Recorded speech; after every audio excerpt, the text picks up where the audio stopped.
the UN Watch has made another report about UNRWA cooperating with terrorists. I mean, it's like they don't even have anything else to deal with. At least that's pretty much the what we're getting from the UN.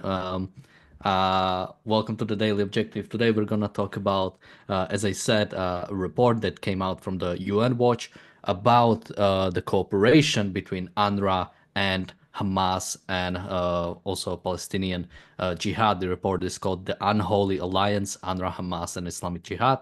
The link to that is going to be in the description.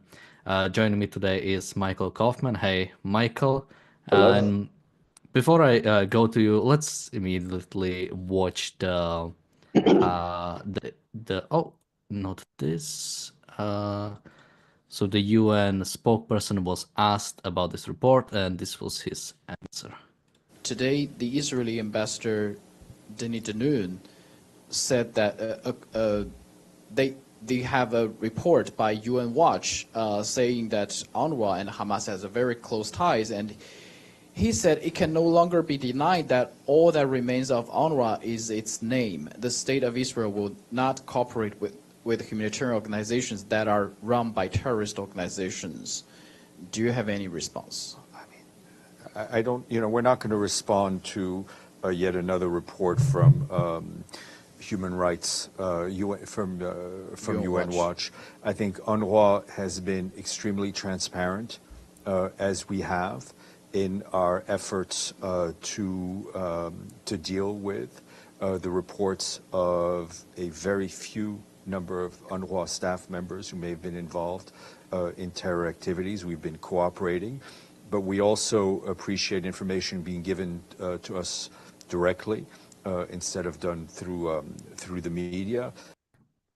Yeah, so a few things to go through. Well, I'll just make one point and then I'll go to you. He said, very few UNRWA staff who have been involved in terror activities. Now, he's talking about this as if this is like UNRWA staff members taking more PTOs than they are assigned or something. These very few people, as he says, have been involved in October 7, have been on the grounds and have been slaughtering people on that day. This is not something you can just, yeah, we're looking into it. I mean, Michael, what do you think about, well, for example, just on the specifically the very few, but also on the other things he said? Well, if you have a company and you find out that one of your employees is a mass murderer, there's an investigation, there's apology, there is real transparency, not purported transparency, which he obviously doesn't follow up with because they're not even going to address the report, which is what he says. And that's how you deal with one person who's involved in mass murder. Having a group that's supposed to be a humanitarian group, actually having a single employee committing terrorist acts is obviously completely unacceptable. By any civilized standard, this entire organization would be investigated. Now, the fact that there are multiple people involved directly in terrorism on October 7th and subsequently, and that you would have to say, if you had any common sense at all, that the entire organization was fully aware of the militarization of Gaza, including the major violations of all rules about putting missiles and so on in civilian houses, in hospitals, in kids' places, in schools, and so on. They were all aware. This entire organization was passively and actively complicit. It's obvious. Anybody who wasn't was blind and deaf. And clearly there's not a lot. So it's just the whole thing, the word that comes to mind is obfuscation. I mean, his job is to get up there and deny everything and make it and pretend that this is all acceptable. It's completely unacceptable and it's despicable. And the way they are handling it should mean that this organization is shut down. You would never perpetuate such an organization in a general sense, but especially under the guise of humanitarian organization.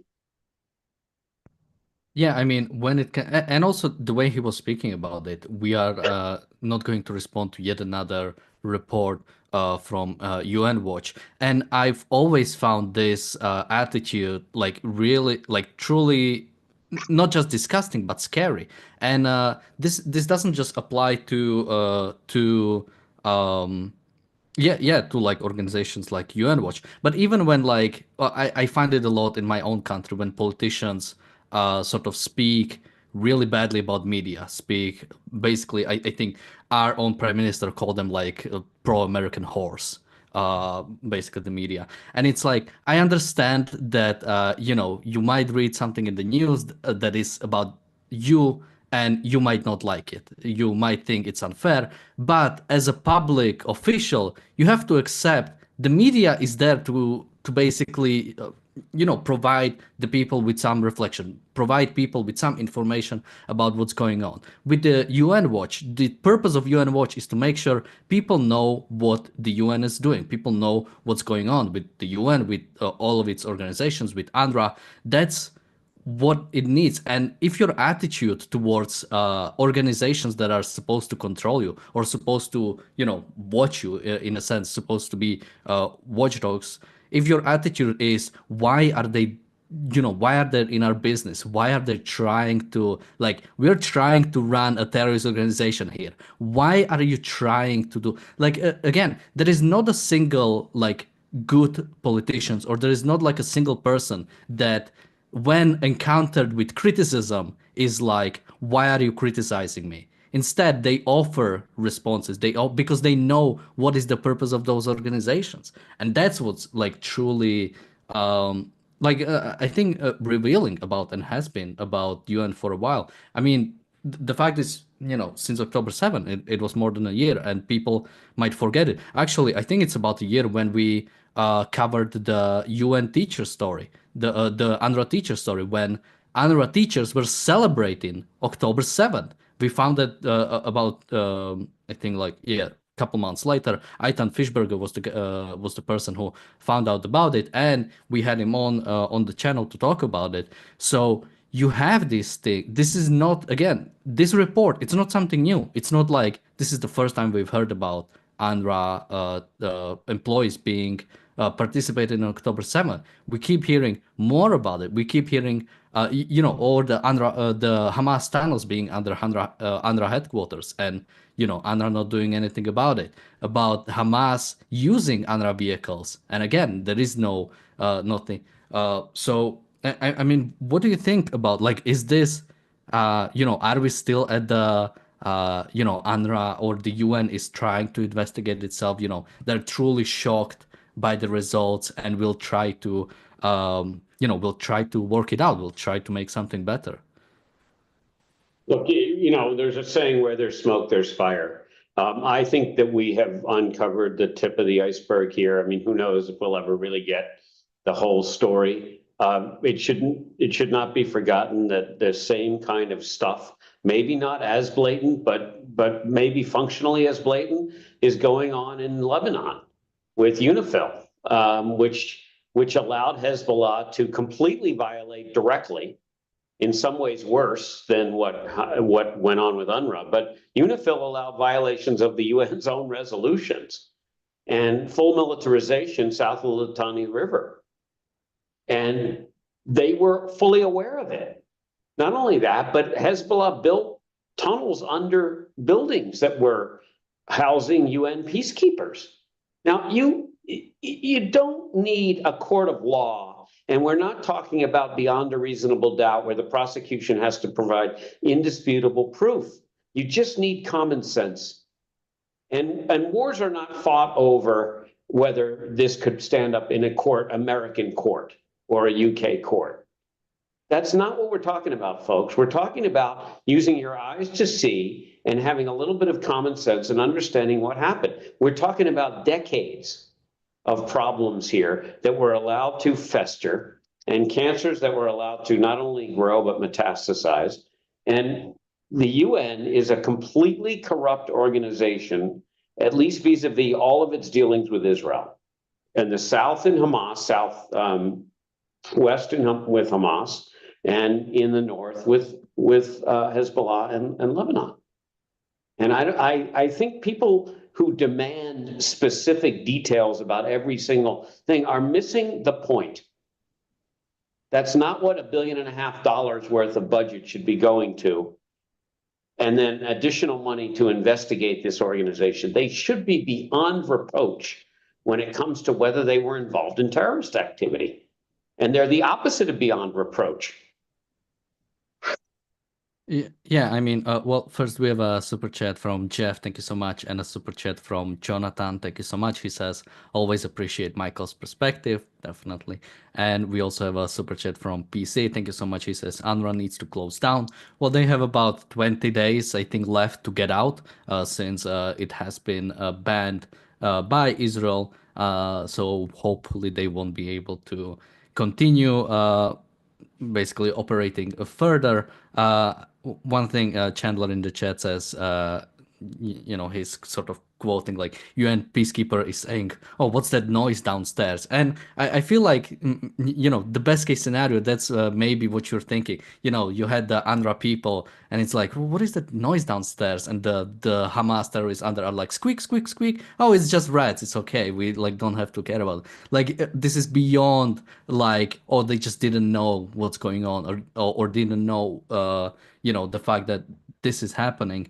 I mean, going to the report, the agency, which employs 30,000 workers and oversees an annual, as you mentioned, 1.5 billion budget funded by Western countries, is accused of allowing terrorist groups to influence its operations and policies, including employment and decision making. For example, the report claims that UNRWA employees, including senior managers, regularly met with representatives of terror groups in Gaza and Lebanon, referring to them as partners and coordinating actions.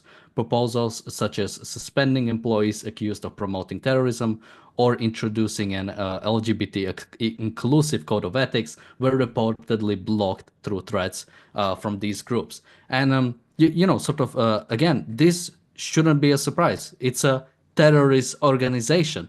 You might act like, well, it's the governing party in Gaza, so we as UNRWA have to sort of like work with them to basically get our humanitarian aid across. But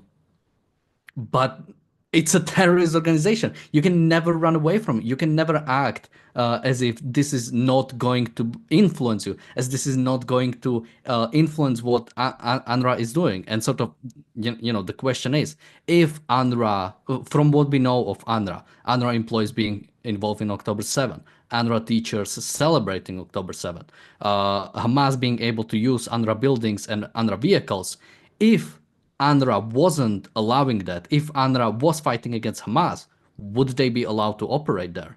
I mean, Michael, what do you think?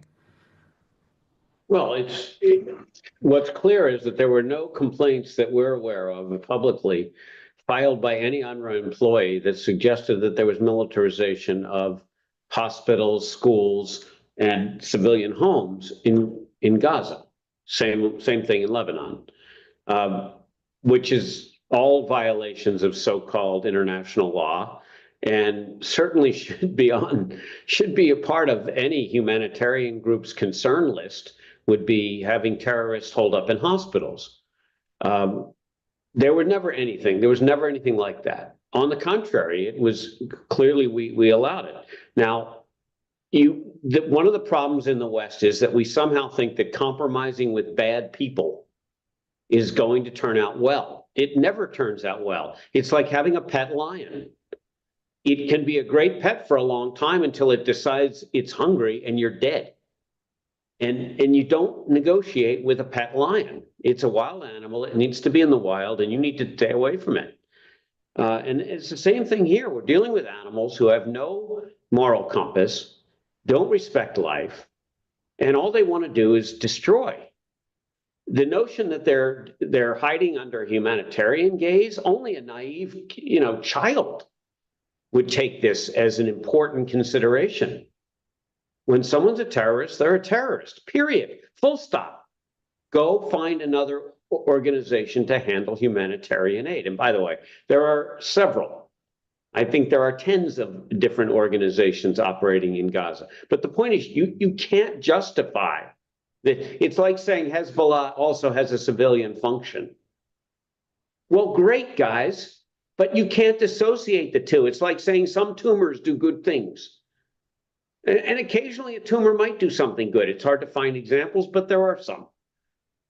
But the point is that the vast majority are not. And that's where we need to get back to reality, and we need to get back to common sense and stop with this baloney idea that everyone's sort of okay and terrorists are maybe not as okay as we are, but they're basically good people. And if we just work with them, it'll turn out well. This is an Obama kind of view on the world of moral ambiguity.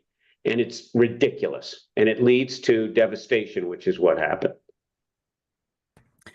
We also have a super chat from Bonnie. Thank you so much. A super chat from PC. He says, Michael, they have said they hate life. I mean, absolutely. And also a super chat from PC who says UK Foreign Secretary is still funding UNRWA. And yeah, I believe, I'm trying to remember if he was the one who restored it, because I believe conservatives in the UK have stopped it, and then it was restored by David Lammy.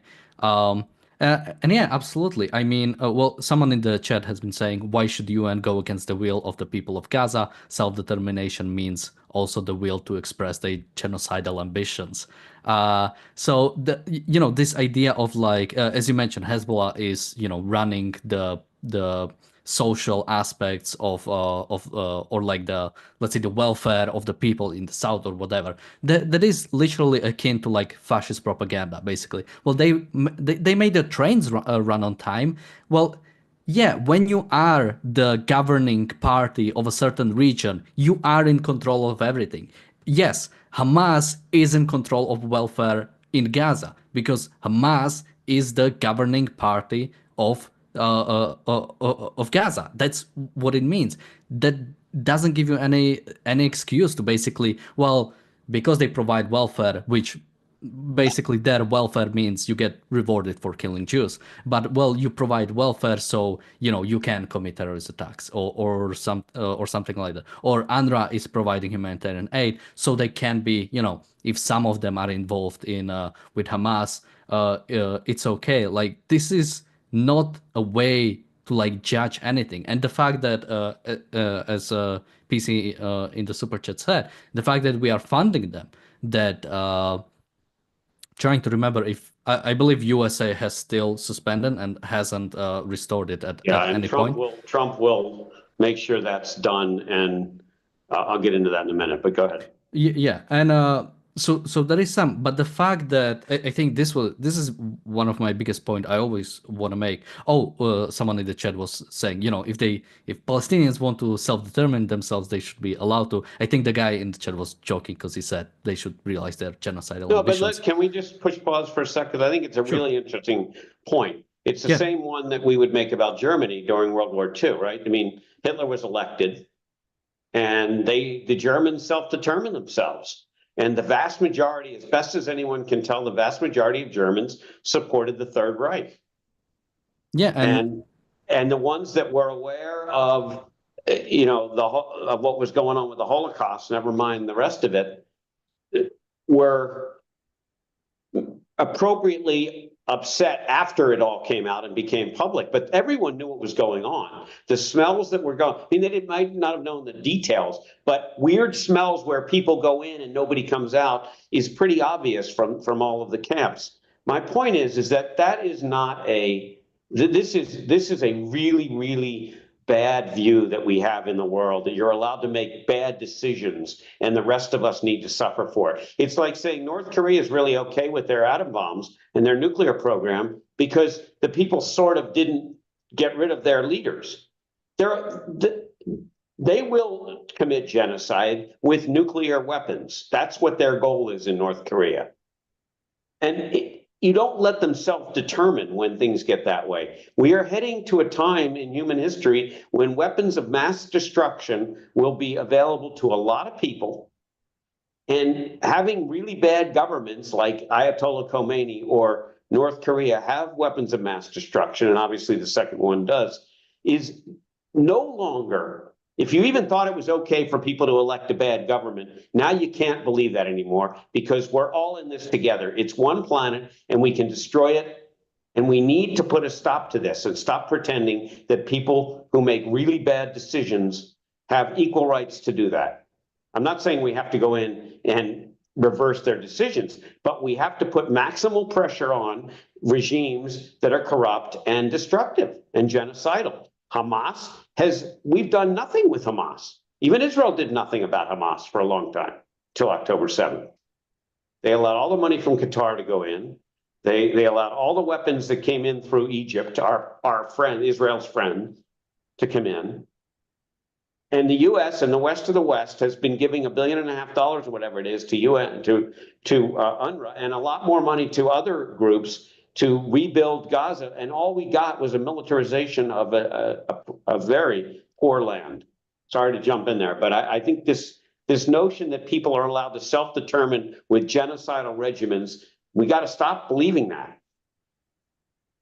Yeah, I think the idea of self-determination, as it was started, by the sort of the first progressives, pretty much, or by people like Woodrow Wilson, I think really allowed for decades to come. I mean, that's the argument Hitler used for reuniting with Germans. It's the self-determination, and now going to the Palestinians, the fact that there is almost this perpetual aspect of this humanitarian organization. Because again, which countries do need humanitarian organizations to work in them? The ones that cannot stand on its own feet, basically are not able to govern themselves, which are exclusively dictatorships. Because any free country, no matter how small, no matter how many resources they have, is able to stood up. Israel barely had any resources. Israel is not like a natural resource heavy. They didn't even have water. That even the fact that they are so many people able to live in Israel proper is innovation, was technological advancement, was the requirement of freedom. So you sort of have this perpetual conflict. Like as long as UNRWA is there, and as long as sort of the dictatorship is allowed to stay there, then UNRWA is going to stay there and is going to cooperate with them and sort of fight perpetually against Israel. And what allows this to happen is UNRWA, is the fact that, ask yourself, when was the last time when the West demanded anything of the Palestinian people? Like, we asked them to have an election about 20 years ago, which again, sort of, that doesn't mean anything. Anyone can have election. We can ask Putin to have an election. And that was it. There is no requirement, there is no expectation of them to have any individual rights. There is no expectation of them to be Western aligned. There is no expectation of them to not even be pro-terrorist. And the fact that this stays there makes this sort of a perpetual conflict. Michael, we only have a few more minutes. Yeah, what do you think about this? The fact that there is literally no expectation of imagine if, like, I know it's infantilizing, but think of like Palestinians of your children. We literally have no expectations of them. They can be crackheads. They can go and kill people, and whatever. It's their life. Look, the UN has had free, as far as I can tell, and I'm not an expert, and folks, I really don't think you need to be experts on it. Experts are the people who got us here.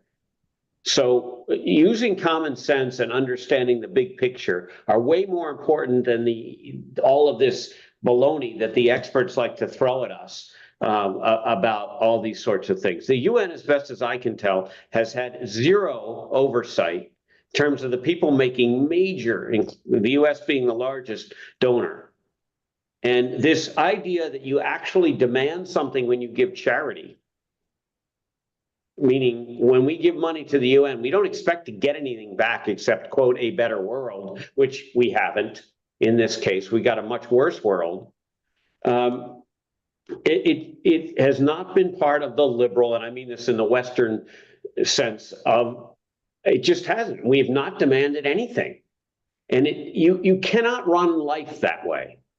You cannot keep demanding money from taxpayers. So let's get down to brass tacks here. This is taxpayer money. Everybody who is out there working is paying for this UN corrupt organization, for this jerk you saw giving the feedback, the UN spokesperson, this jerk that we pay his salary.